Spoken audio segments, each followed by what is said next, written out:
विश्व 24 न्यूज हर पल आपके साथ। नमस्कार, विश्व 24 न्यूजमध्ये आपलं सर्वांचं स्वागत। मी अतुल सोनकांबळे। आपण पाहतात विश्व 24 न्यूज। निलंगा तालुक्यातील कासारशिरशी भागात जनावरे दगावणी चालू। अनेक जनावरांमध्ये लंपी आजार संसर्ग वाढत आहे। प्रतिनिधी सचिन बिराजदार। लंपी हा आजार संसर्गजन्य रोग असल्यामुळे निलंगा तालुक्यात जास्त प्रमाणात जनावरांमध्ये पसरला आहे।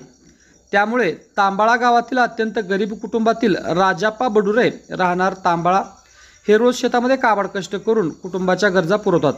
आज त्यांची गाय गेल्याने आर्थिक नुकसान झाले आहे। वेळीच प्रशासनाने लसीकरण व योग्य उपाययोजना केल्या असत्या तर आज या कुटुंबावर ही वेळ आली नसती, असे नागरिक बोलत आहेत।